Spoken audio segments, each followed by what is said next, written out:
الصلاة والسلام على من هو أفضل الوسائل وعلى آله وأصحابه ذوي الفضائل. أما بعد فأعوذ بالله من الشيطان الرجيم. بسم الله الرحمن الرحيم. يا أيها الذين آمنوا توبوا إلى الله توبة نصوحا. صدق الله العظيم. ببركته مخبرا وآمرا إن الله وملائكته يصلون على النبي يا أيها الذين آمنوا صلوا عليه وسلموا تسليما. اللهم صل على سيدنا ومولانا محمد وعلى آل سيدنا وأصحاب سيدنا وأزواج سيدنا ومولانا محمد وبارك وسلم وصل عليه. الصلاة والسلام عليك يا سيدي يا رسول الله. الصلاة والسلام عليك يا سيدي يا حبيب الله. الصلاة والسلام عليك يا سيدي يا رحمة للعالمين وعلى آلك وأصحابك يا شفيع المذنبين. خشک شاخوں کو وہ تازہ گلاب دیتے ہیں، عہد پیری کو وہ پھر سے شباب دیتے ہیں.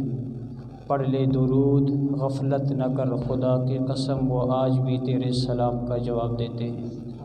الصلاۃ والسلام علیک یا سیدی یا رسول.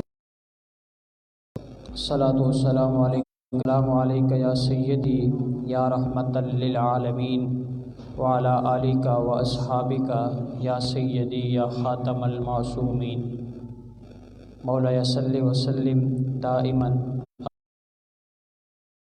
کا خیر فجوہر الحسن فیہ غیر منقسم.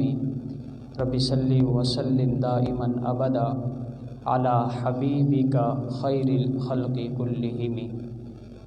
اللہ تبارک و تعالی وأتم برہانہ وجل ذکرہ وعز اسمہ کی حمد و ثنا اور حضور سرور کائنات مفخر موجودات زینت بزم کائنات دستگیر جہاں قائد المرسلین احمد مصطفیٰ صلی اللہ علیہ وسلم کی بارگاہ گہربار میں ہدیہ درود و سلام کا نذرانہ عرض کرنے کے بعد رب ذوالجلال کی فضل و احسان سے نظر عنایت سے ہمارے مدینہ میں ماہانہ درس قرآن کے سلسلہ میں مل بیٹھ کر اپنے اور اپنے حبیب کا ذکر کرنے کی توفیق عطا فرمائی. جتنے بھی آپ حضور کے غلام آئے آپ سب کی حالت کو بڑے خلوص کے ساتھ دین کی خدمت کرتے ہیں. خالق کائنات ان کا سایہ بھی ہمارے سروں پر قائم اور دائم فرمائے. چونکہ یہ شعبان المعظم کا عظیم مہینہ جا رہا ہے، بڑی عظمت والا مہینہ ہے، بڑی رفعت والا مہینہ ہے. وجہ اس کی یہ ہے کہ یہ شعبان المعظم رمضان المبارک کا مقدس جو مہینہ ہے اس کے بعد رمضان المبارک کا مقدس مہینہ ہے، تو اس اعتبار سے شعبان المعظم بڑی عظمتوں والا مہینہ ہے. اس ماہ مقدسہ میں مبارک کے لیے اپنے آپ کو تیار کرتے ہیں. ویسے تو ہر لمحہ خالق کائنات کے دربار میں بندوں کو توبہ کرنا چاہیے، لیکن یہ جو شعبان المعظم کا معظم مہینہ ہے اس میں بندے کو بطور خاص رب ذوالجلال کی طرف توجہ کرنی چاہیے اور خالق کائنات سے اپنے گناہوں کی بخشش طلب کرنی چاہیے اور اس ماہ مقدسہ میں اپنا حساب کرنا چاہیے. جس طرح کسی کاروبار میں اگر ہمارا شریک ہو تو ہم ہر روز اس کا حساب لیتے ہیں کہ کہیں یہ میرے ساتھ کوئی گڑبڑ نہ کرے.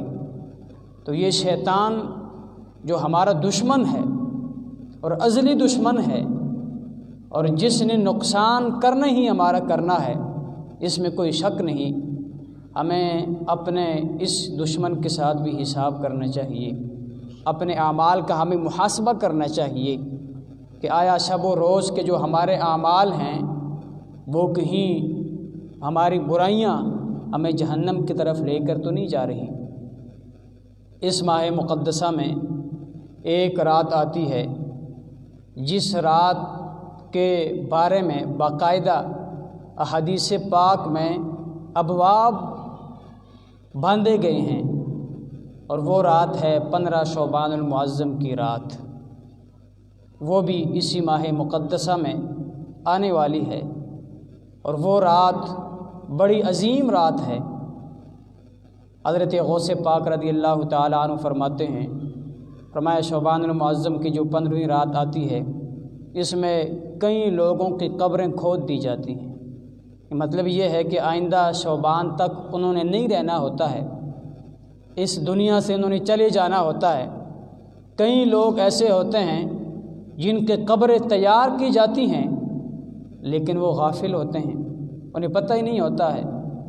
اور فرمایا کئی کفن ایسے ہیں جو تیار ہو چکے ہوتے ہیں ان جسموں کے لیے جن جسموں نے ان کفنوں کو پہننا ہوتا ہے، لیکن فرمایا وہ لوگ بازاروں میں اور مصروف ہوتے ہیں اپنے کام کاج میں۔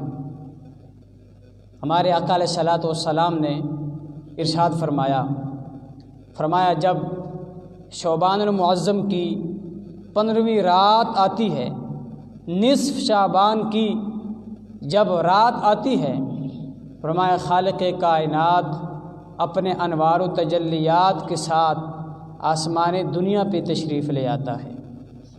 یعنی یہ جو ہمیں سامنے نظر آنے والی آسمان ہے یہ آسمان دنیا ہے۔ ویسے تو خالق کائنات انسان کے شاہ رگ سے بھی زیادہ اس کے قریب ہے، لیکن اس رات کی عظمت اور فضیلت کو بیان کرتے ہوئے ہمارے آقا علیہ الصلوۃ والسلام نے ارشاد فرمایا جب شعبان المعظم کی 15ویں رات آتی ہے تو خالق کائنات کی رحمتوں کی جلوہ گری آسمان دنیا پر ہوتی ہے، اور خالق کائنات کی رحمت آسمان دنیا پر جلوہ گر ہو کر اپنے بندوں کو پکارتی ہے۔ کتنی عظیم رات ہے یہ۔ ایک یہ ہے کہ بندہ خالق کائنات کے رحمت کے در پر دستک دے کہ پتہ نہیں اس کا در کھلے گا یا نہیں کھلے گا، لیکن یہ رات اتنی عظیم رات ہے، ہمارے آقا علیہ الصلوۃ والسلام فرماتے ہیں خالق اپنے رحمت کے دروازوں کو کھول دیتا ہے اور کھول کے اپنے بندوں کو ندا دیتا ہے۔ ہمارے آقا علیہ الصلوۃ والسلام فرماتے ہیں اللہ فرماتا ہے بندوں کو مخاطب کر کے کہ ہے کوئی مجھ سے مغفرت طلب کرنے والا تاکہ میں اس کی بخشش فرما دوں،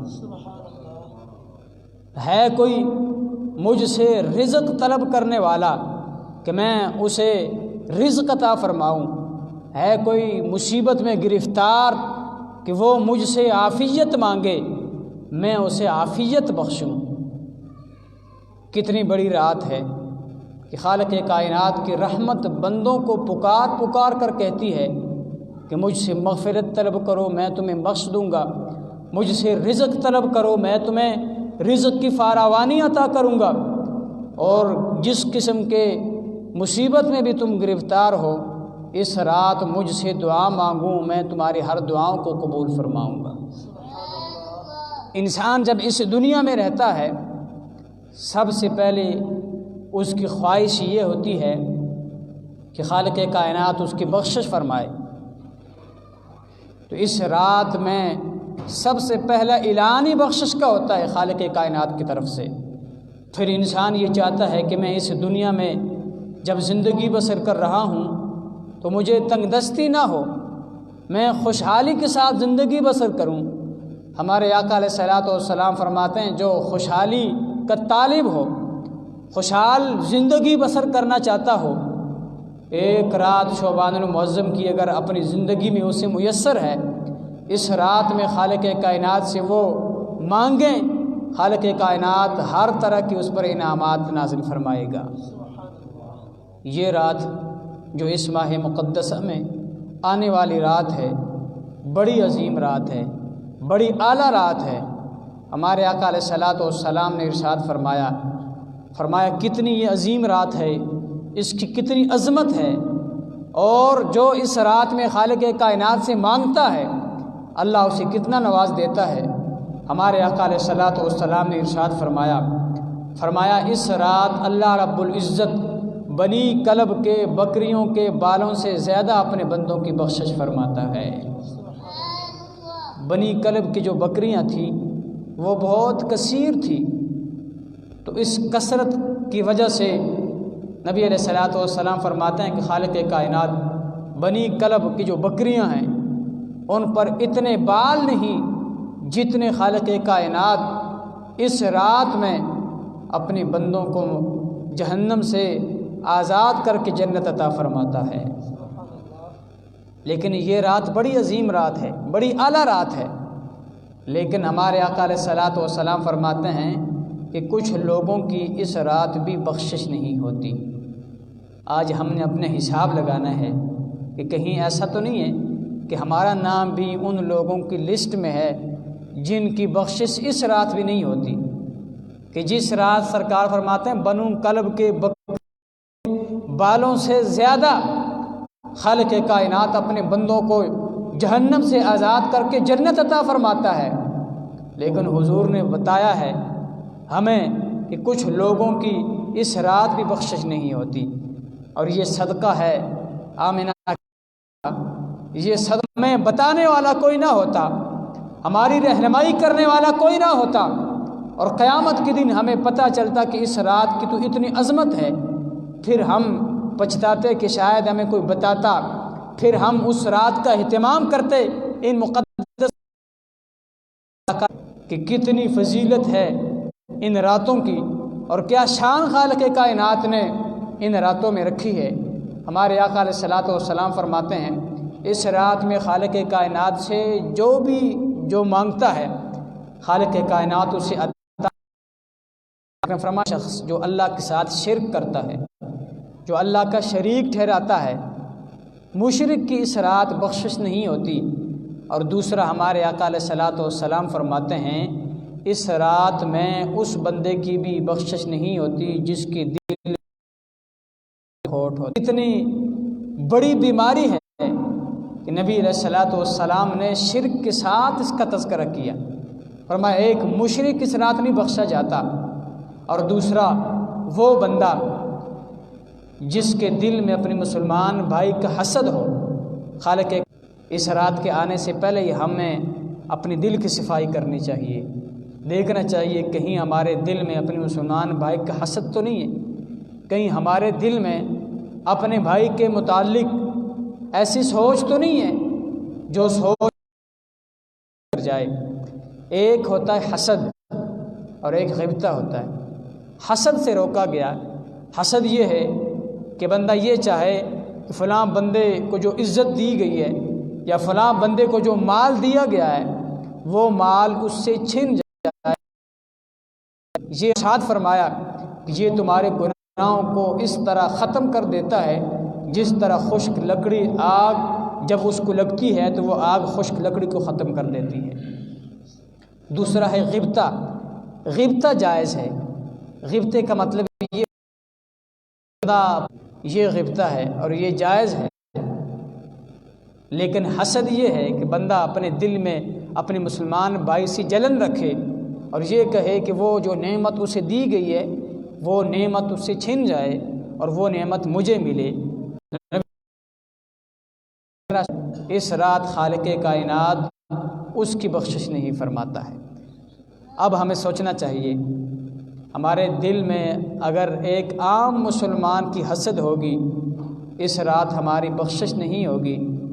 اگر ہم اپنے دل میں سے بغض رکھیں گے تو اس رات پھر ہماری بخشش نہیں ہوگی، اور پھر یہ بہت بڑا جرم ہے۔ اور اپنے دل کو حسد سے پاک رکھنا، کینے سے پاک رکھنا، اپنے زبان کو غیبت سے اور ان گناہوں سے یہ لگا ہوا تھا ہمارے نبی علیہ الصلوۃ والسلام کا۔ حضرت انس بن مالک کہتے ہیں کہ نبی علیہ الصلوۃ والسلام نے ہمیں فرمایا کہ اب جو بندہ اندر داخل ہوگا وہ جنتی ہوگا۔ اب کیا شان ہے ہمارے آقا علیہ الصلوۃ والسلام کی کہ ہمارے نبی انس بن مالک کہتے ہیں کہ ہم انتظار میں تھے کہ اب کون اندر آئے گا جس کے آنے کے نبی علیہ الصلوۃ والسلام نے ہمیں خبر دی ہے کہ اب اندر جو داخل ہوگا وہ جنتی ہوگا۔ حضرت انس بن مالک کہتے ہیں ایک صحابی رسول جو سادے انداز میں تھے وہ داخل ہوئے اور آ کے بیٹھ گئے۔ نبی علیہ الصلوۃ والسلام واعظ فرما رہے تھے۔ دوسرے دن پھر جب آقا علیہ الصلوۃ والسلام ہمیں واعظ فرما رہے تھے تو ہمیں فرمایا کہ اب دن بھی نبی علیہ الصلوۃ والسلام نے جس کے جنتی ہونے کی ہمیں خوشخبری دی۔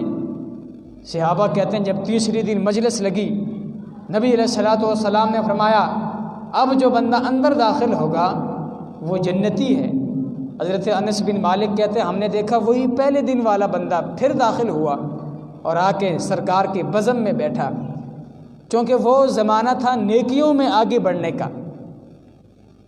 حضرت عبداللہ بن عمر، حضرت عمر کے بیٹے کہتے ہیں کہ میں نے سوچا کہ اب یہ بندہ جب جائے گا میں بھی اس کے ساتھ جاؤں گا، اس کے گھر کے حالات دیکھوں گا کہ یہ گھر جا کے کیا کرتا ہے، کتنے اس کے عبادات ہیں، کتنے یہ نوافل ادا کرتا ہے، کتنے اس کے صدقات و خیرات ہیں، کہ یہ اتنا عظیم انسان ہے کہ 3 دن یہ جب مسجد میں داخل ہوا نبی علیہ الصلوۃ والسلام نے اس کی جنتی ہونے کی ہمیں بشارت دی۔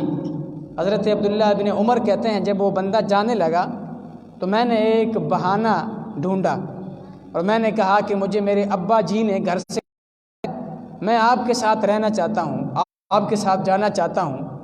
حضرت عبداللہ بن عمر کہتے ہیں میں اس بہانے اس بندے کے ساتھ گیا، کہتے ہیں جہاں وہ سوتا تھا میں بھی وہاں سوتا تھا کہ مکمل میں اس کی کھوج لگاؤں کہ یہ کرتا کیا ہے، کہ نبی علیہ الصلوۃ والسلام نے 3 دن تھی، لیکن حضرت عبداللہ بن عمر کہتے ہیں کہ میں جو نیکیاں دیکھنا چاہتا تھا وہ نیکیاں مجھے اس صحابی رسول میں نظر نہ آئی۔ جب 3 دن میں اس کے پاس رہا، 3 دن کے بعد میں نے کہا کہ مجھے ابا جی نے گھر سے نکالا نہیں تھا، دراصل جب آپ 3 دن ہمارے مجلس میں آئے تو آپ کے آنے سے پہلے نبی علیہ الصلوۃ والسلام نے ہمیں فرمایا کہ اب جو اندر داخل ہوگا وہ جنتی ہے۔ میں آپ کے اعمال دیکھنے آیا ہوں کہ آپ کون سے عمل کرتے ہیں، لیکن مجھے تو آپ کے اعمال میں کوئی خاص عمل نظر نہیں آیا۔ آپ بتائیں مجھے آپ کون سا ایسا عمل کرتے ہیں جن کی وجہ سے نبی علیہ الصلوۃ والسلام نے آپ کو 3 بار جنتی قرار دیا ہے۔ صحابی کہتے ہیں کہ میں نے کہا کہ میرا تو کوئی خاص عمل نہیں ہے، لیکن ایک عمل ہے شاید اس کی وجہ سے نبی علیہ الصلوۃ والسلام نے مجھے جنتی کہا ہو۔ حضرت عبداللہ بن عمر کہتے ہیں میں نے پوچھا وہ کون سا عمل ہے؟ ان صحابی رسول نے کہا وہ ایک کو سوتا ہوں اپنے دل سے مسلمان بھائی کی حسد اور کینہ یہ سب چیزیں نکال کے سوتا ہوں۔ میرے دل میں کسی مسلمان بھائی کا بغض نہیں ہوتا، کسی کا حسد میرے دل میں نہیں ہوتا، اپنے دل کو صاف کر کے میں سوتا ہوں۔ صلوات و سلام نے 3 دن آپ کے جنتی ہونے کی خوشخبری ہمیں سنائی ہے۔ کتنا عظیم عمل ہے یہ، اپنے دل کو صاف کرنا اپنے مسلمان بھائی کے متعلق، کہ ہمارے دل میں کسی مسلمان بھائی کا کینہ نہ ہو، اس کے متعلق ہمارے دل میں کوئی ایسی باتیں نہ ہوں، اور پھر اس کے ساتھ ساتھ ہم اپنے زبان کی بھی حفاظت کریں۔ نبی علیہ الصلوۃ والسلام فرماتے ہیں کہ معراج والی رات میں نے بہت سارے لوگوں کو دیکھا جو اپنی زبانوں کی وجہ سے جہنم میں تھے، یعنی بولتے وقت جنہوں نے احتیاط نہیں کیا اور ایسا کلمہ اپنی زبان سے کہہ ڈالا جس کی وجہ سے وہ جہنم کے مستحق ٹھہرے۔ تو ایک تو ہمیں اپنے دل کی حفاظت کرنی چاہیے، اپنے دل کو ہمیں ہر قسم کی غلاظتوں سے، ہر قسم کے گناہوں سے صاف رکھنا چاہیے، اور دوسرا ہمیں اپنی زبان کی بھی حفاظت کرنی چاہیے کہ کہیں ہمارے زبان سے کہ اپنے مسلمان بھائی کی غیبت تو نہیں نکل رہی، یہ بھی بڑا ایک خاص اہم موضوع ہے، اس بارے میں بھی ہمیں توجہ دینی چاہیے، اپنی زبانوں کی ہمیں حفاظت کرنی چاہیے۔ ہمارے آقا علیہ الصلاۃ والسلام کے بارگاہ میں ایک صحابی رسول حاضر ہوئے جن کا نام تھا حضرت ماعز اسلمی۔ آ کے نبی علیہ الصلاۃ والسلام کی بارگاہ میں حاضر ہوئے، رسول اللہ مجھ سے گناہ ہو گیا ہے، مجھ سے زنا ہو گیا معاذ اللہ، آپ مجھ پر زنا کی حد جاری فرمائیں۔ نبی علیہ الصلاۃ والسلام نے جب یہ بات ان کی سنی، آپ نے اپنی توجہ ان سے ہٹائی، وہ دوسرے جانب آئے اور کہنے لگے معاذ اللہ یہ ماعز کتنا سادہ انسان ہے، خود ہی آ کے نبی علیہ الصلاۃ والسلام کے بارگاہ میں اس نے اپنے گناہ کا اعتراف کیا، اگر یہ توبہ کرتا ہو سکتا اللہ اسے معاف کر دیتا، اسے تو ایسی مار پڑ رہی ہے جس طرح کتے کو مار پڑتی ہے۔ یعنی یہ صحابہ کرام علیہم الرضوان کی اپنی گفتگو ہے، ہم کسی صحابی کے متعلق ایسی زبان استعمال نہیں کر سکتے، یہ حدیث پاک کے الفاظ ہیں۔ یہ لفظ جب ان دو صحابہ نے حضرت ماعز اسلمی کے بارے میں کہے، یہ دو لفظ نبی علیہ الصلاۃ والسلام نے سن لیے۔ جب حضرت ماعز اسلمی کو رجم کیا گیا اور صحابہ اور نبی علیہ الصلاۃ والسلام بھی واپس جانے لگے تو آپ نے رستے میں ایک گدھا دیکھا جس کی ٹانگیں اکھڑی ہوئی تھی۔ جب اس گدھے پر ہمارے آقا علیہ الصلاۃ والسلام کی نظر پڑی، نبی علیہ الصلاۃ والسلام نے فرمایا وہ فلاں فلاں کہاں ہے، ان دونوں کا نام لیا۔ وہ جب حاضر ہوئے تو نبی علیہ الصلاۃ والسلام نے فرمایا اس گدھے میں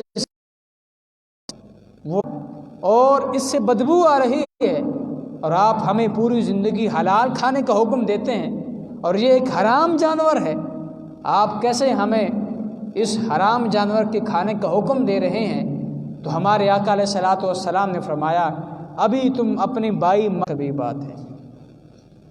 ہم تو ہر وقت لگے رہتے ہیں اپنے مسلمان بھائی کی غیبت کے حوالے سے، ہماری زبان جب بھی چلتی ہے تو کسی کی غیبت میں چلتی ہے۔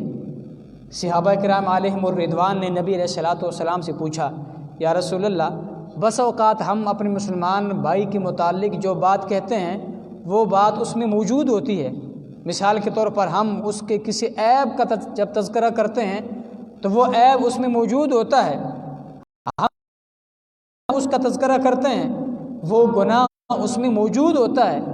یا رسول اللہ کیا وہ عیب جو اس میں موجود ہے اگر اس کی عدم موجودگی میں ہم اس عیب کا تذکرہ کریں گے تو یہ بھی عیب جو ہے وہ غیبت کے زمرے میں آئے گا؟ تو ہمارے آقا السلام نے فرمایا عیب اور وہ بات اس کے سامنے بیان کی جائے تو وہ بات اسے اچھی نہیں لگتی۔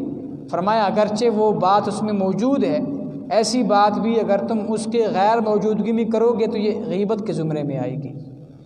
اور فرمایا اگر تم ایسی بات کرو گے اپنے مسلمان بھائی کے متعلق تو ہمیں اس ماہ مقدسہ میں اپنا حساب لگانا چاہیے، ہمیں اپنے شب و روز کے اعمال پہ نظر کرنی چاہیے اور خالق کائنات کے دربار میں ہمیں صدق کے دل سے توبہ کرنی چاہیے۔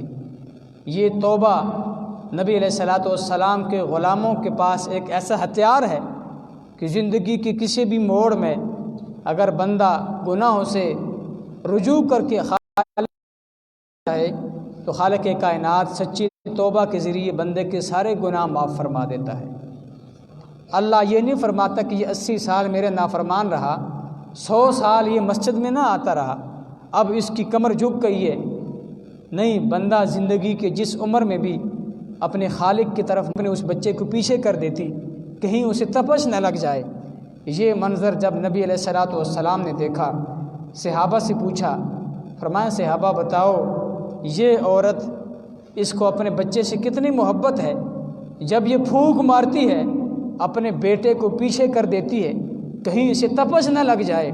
فرمایا اگر اس عورت کو کہا جائے کہ اپنے اس بیٹے کو آگ کے اندر ڈالو، کیا اپنے اس لخت جگر کو یہ آگ میں ڈالے گی؟ صحابہ نے عرض کی یا رسول اللہ جو اپنے بیٹے کو تپش لگنے نہیں دیتی، یہ کب چاہتی ہے کہ میں اپنے اس بیٹے کو آگ میں ڈالوں؟ تو ہمارے آقا علیہ الصلاۃ والسلام نے فرمایا یہ تو ایک ماں کی محبت ہے، ایک ماں کا پیار ہے فرمایا تمہارا رب اس جیسی 70 ماؤں سے بڑھ کے اپنے بندے سے پیار فرماتا ہے۔ ہمیں سوچنا چاہیے کہ وہ خالق، وہ رازق کتنا ہم سے محبت فرماتا ہے اور ہم اس محبت کا کیا صلہ دیتے ہیں۔ نبی علیہ الصلوۃ والسلام فرماتے ہیں، فرمائے خالق کائنات کے رحمت کے 100 حصے ہیں، یعنی ویسے تو اس کی رحمت ان گنت ہے، کوئی اس کو گن نہیں سکتا، لیکن یہ سمجھانے کے لیے نبی علیہ الصلوۃ والسلام نے فرمایا اللہ کی جو رحمت ہے اس کے 100 حصے ہیں، اور فرمایا دنیا میں اس نے ایک حصہ بھیجا، 99 حصے اس نے اپنے پاس رکھے اور دنیا میں اپنے رحمت اور محبت کا ایک حصہ اس نے بھیجا۔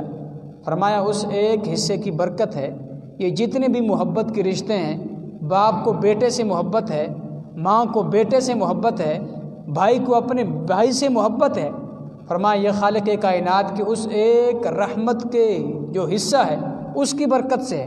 یہاں تک کہ نبی علیہ الصلوۃ والسلام نے فرمایا کہ ایک جانور بھی اپنے بیٹے سے، اپنے بچے سے، جو اس کا بچہ ہوتا ہے، اس سے پاؤں کو اٹھا لیتا ہے کہیں اسے تکلیف نہ ہو جائے۔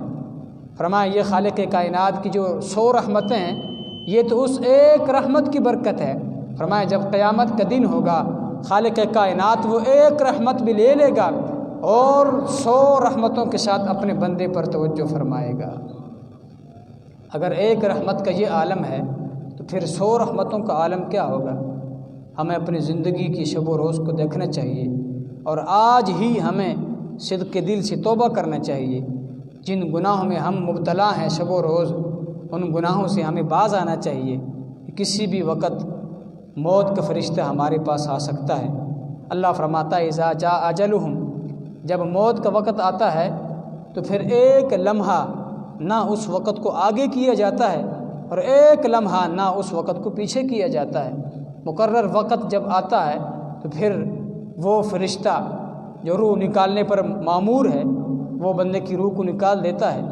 ہمارے آقا علیہ الصلوۃ والسلام نے ارشاد فرمایا میرے غلاموں تمہیں پتہ ہے جب بندہ صدق دل سے توبہ کرتا ہے اللہ اس کی توبہ سے کتنا خوش ہوتا ہے۔ اب توبہ کرنا بندے کی ضرورت ہے۔ اگر ساری مخلوق معاذ اللہ اگر اللہ کی نافرمان بن جائے اللہ کو کوئی نقصان نہیں دے سکتا، اور ساری مخلوق اگر اس کے تابع فرمان بن جائے اللہ کو کوئی فائدہ نہیں دے سکتا، وہ غنی عن العالمین ہے۔ لیکن نبی علیہ الصلوۃ والسلام نے فرمایا میرے غلاموں تمہیں پتہ ہے جب کوئی بندہ صدق دل سے توبہ کرتا ہے اللہ اس کے توبہ سے کتنا خوش ہوتا ہے۔ نبی علیہ الصلوۃ والسلام نے ایک مثال دی ہے اور مثال بھی بڑی خوبصورت مثال ہے۔ فرمایا یوں سمجھو کہ ایک بندہ ہے جس نے ایک دور کا سفر کرنا ہے اور سفر اس نے اونٹنی پہ کرنا ہے۔ اس نے اپنی اونٹنی پر سامان سفر کو لادا، کھجوریں اس نے لادی، پانی اس نے لادا اور سفر پر روانہ ہو گیا، چلتا گیا، رات آتی سو جاتا، دن ہوتا تو اپنے سفر کو جاری رکھتا۔ نبی علیہ الصلوۃ والسلام فرماتے ہیں کہ ایک دن طویل سفر کرنے کے بعد وہ قیلولہ کرنے کے لیے دن کے وقت سونے کے لیے اپنے سواری سے نیچے اترتا ہے اور سواری کی لگام ہاتھ میں پکڑ کر کلائی پر سر رکھ کے سو جاتا ہے۔ فرمایا جہاں سوتا ہے وہ ایک لک دک صحرا ہوتا ہے، ایک میدان ہوتا ہے جہاں سے کسی کا گزر بھی نہیں ہے۔ فرمایا وہاں وہ سو جاتا ہے، جب اٹھتا ہے دیکھتا ہے اس کی سواری اسے نظر نہیں آتی، اپنی سواری کو ڈھونڈنا شروع کر دیتا ہے، تلاش کرنا شروع کر دیتا ہے، لیکن کہیں بھی اس کی سواری اسے نظر نہیں آتی۔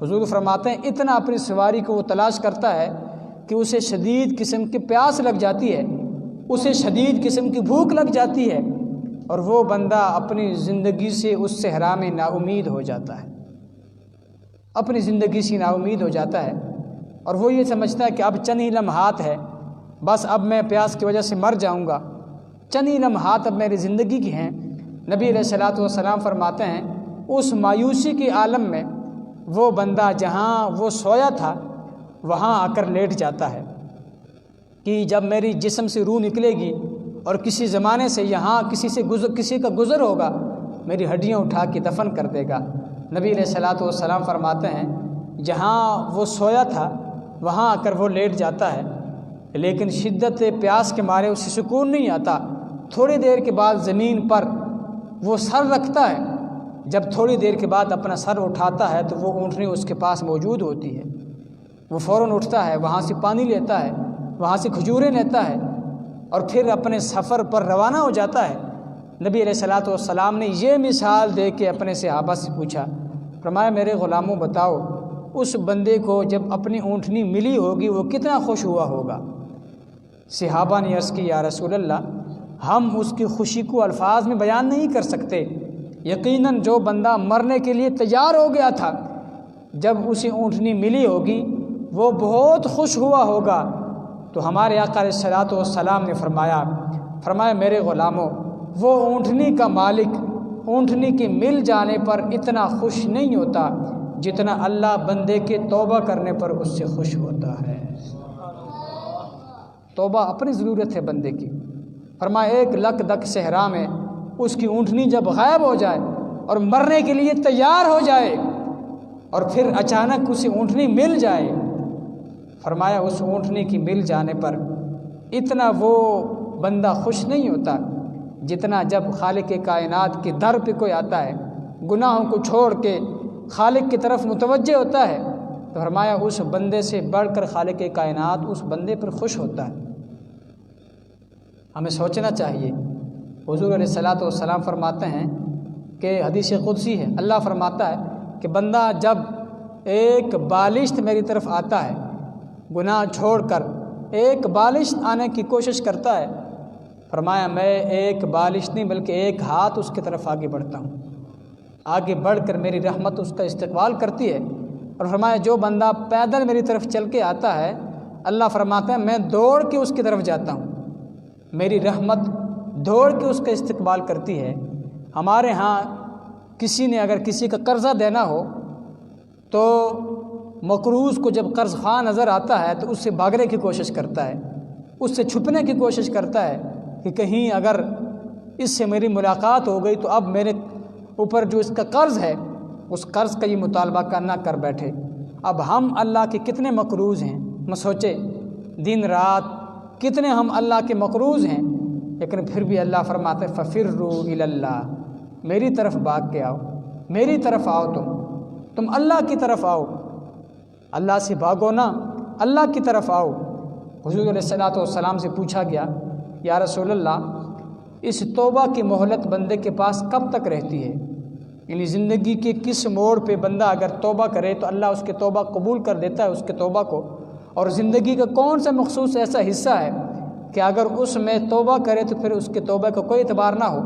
تو نبی علیہ الصلوۃ والسلام نے فرمایا یہ سانس جب تک اس کی جسم میں موجود ہے، یہ روح جب تک اس میں موجود ہے، زندگی کے کسی بھی موڑ میں، زندگی کے کسی بھی حصے میں اگر وہ اللہ کی طرف متوجہ ہو جائے گا، اللہ اس کی پوری زندگی کے گناہوں کو نہیں دیکھے گا بلکہ اپنے رحمت کی وجہ سے اس کے سارے گناہ معاف فرما دے گا۔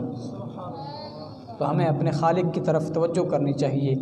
یہ ماہ مقدس ہے، شعبان المعظم کا مہینہ ہے، تو اس میں ہمیں اپنے گناہوں کا حساب لگانا چاہیے، اور پھر اس کے بعد ہمیں رمضان المبارک کا جو مقدس مہینہ ہے اس مہینے کی ہمیں تیاری کرنی چاہیے۔ یہ تیاری کرنے کا مہینہ ہے کہ اس مہینے میں ہم اپنے آپ کو پاک کریں، اپنے دل کو پاک رکھیں، اپنی جسم کو گناہوں سے پاک کریں، پھر ہمیں رمضان المبارک کے وہ جو مقدس لمحات ہیں اور وہ جو برکتوں والے لمحات ہیں، یقیناً ان لمحات سے پھر ہم مستفید ہوں گے، اور وہ لمحات پھر ہم جو ہے وہ ضائع نہیں کریں گے۔ اور سب سے جو بہترین اور اعلیٰ طریقہ ہے وہ یہ ہے کہ بندہ اپنی نماز پنجگانہ کو قضا ہونے نہ دے، جو ہم پر فرض ہیں۔ دیگر اعمال صدقات و خیرات ہیں، اگر ہم کریں گے تو ہمیں ثواب ملے گا، نہیں کریں گے تو ہمیں گناہ نہیں ملے گا، لیکن دن میں 5 وقت کی جو نماز ہے وہ تو فرض ہے ہم پر۔ اگر ہم بلا وجہ شرعی عذر کے بغیر اس کو چھوڑیں گے تو پھر اس کے متعلق ہم سے پوچھا جائے گا۔ نبی علیہ الصلوۃ والسلام ارشاد فرماتے ہیں، فرمایا جب قیامت کا دن ہوگا، نفس نفسی کا عالم ہوگا، ہر بندہ اپنے گناہوں کے پسینے میں ڈوبا ہوا ہوگا، کوئی گھٹنوں تک ڈوبا ہوگا، کوئی ناف تک ڈوبا ہوگا، کوئی سینے تک ڈوبا ہوا ہوگا، اتنے میں اللہ فرمائے گا این جیرانی این جیرانی، فرشتوں میرے پڑوسی کہاں ہیں؟ آج میں کچھ لوگوں کو اپنا پڑوس عطا کر رہا ہوں، میرے پڑوسی کہاں ہیں؟ فرشتے عرض کریں گے مالک تو پڑوسیوں سے پاک ہے، پڑوسی تو اس کے ہوتے ہیں جس کے گھر کے پاس کسی کا گھر ہو، تو پڑوسیوں سے پاک ہے، تو کس کو آج اپنا پڑوسی قرار دے رہا ہے؟ تو اللہ فرمائے گا جو لوگ دنیا میں میری رضا کی خاطر اپنی مسجدوں کو آباد کیا کرتے تھے، آج ان خوش نصیبوں کو میں اپنا پڑوس عطا فرما رہا ہوں۔ تو مسجد کی آبادی سے قیامت والے دن اگر اللہ کا ہمیں پڑوس ملے تو یہ کوئی معمولی بات نہیں ہے، یہ بہت بڑی فضیلت کی بات ہے۔ ہمارے آقا علیہ الصلوۃ والسلام فرماتے ہیں کہ بندہ مومن جب نمازی ہوتا ہے اور اس دنیا سے جب چلا جاتا ہے تو جس جگہ وہ نماز ادا کرتا ہے وہ جگہ اس کی جدائی میں روتی ہے، اور آسمان کے جہاں سے اس کا عمل چڑھتا ہے وہ حصہ بھی آسمان کا اس کی جدائی میں روتا ہے۔ اس مومن کی تو اتنی شان ہے۔ ہمارے آقا علیہ الصلوۃ والسلام فرماتے ہیں کہ فرمایا کچھ لوگ ایسے ہیں جو مسجدوں کے میخیں ہیں، یعنی جس طرح میخ لکڑ میں ٹھک جاتا ہے، فرمایا کچھ لوگ ایسے ہیں جو اس طرح مسجد میں ٹھک جاتے ہیں، مسجدوں سے ان کا پیار ہوتا ہے، جہاں جس وقت بھی وہ پائے جاتے ہیں تو مسجدوں سے پائے جاتے ہیں، مسجدوں کے ساتھ ان کا پیار ہے، ایک لگن ہے، دلی محبت ہوتی ہے۔ فرمایا ایسے لوگ جب بیمار ہوتے ہیں تو اللہ کے فرشتے بیمار پرسی کے لیے اس کے گھر آ جاتے ہیں، اللہ کے فرشتے اس کے گھر آ جاتے ہیں۔ مسجد کی آبادی سے اگر اتنی شان بندے کو ملتی ہے کہ جب وہ بیمار ہو جاتا ہے اللہ کے فرشتے اس کا حال پوچھتے ہیں، اس کے گھر آ جاتے ہیں، اور فرمایا وہ جو بھی اللہ سے مانگتا ہے اللہ اسے عطا فرما دیتا ہے، اللہ اس کی کسی دعا کو رد نہیں فرماتا، بلکہ خالق کے دربار سے جو بھی وہ دعا مانگتا ہے خالق کائنات اس کے ہر دعا کو قبول کر دیتا ہے۔ اور صحابہ نے جب پوچھا یا رسول اللہ قیامت کے دن جب اپنے بھی ہوں گے غیر بھی ہوں گے سارے ہوں گے، آپ اپنے غلاموں کو کیسے پہچانیں گے؟ نبی علیہ الصلوۃ والسلام نے فرمایا میدان ہو جس میں سیاہ قسم کے گھوڑوں کو جمع کر دیا جائے، اور ان گھوڑوں میں چند گھوڑے ایسے ہوں جن کے ماتھے پر بھی سفیدی ہو اور جن کے ٹانگوں پر بھی سفیدی ہو۔ میرے صحابہ بتاؤ کیا ان چند سفید گھوڑوں کو تم پہچان لو گے؟ پہچانوں گا، ان کے اعضائے وضو چمک رہے ہوں گے۔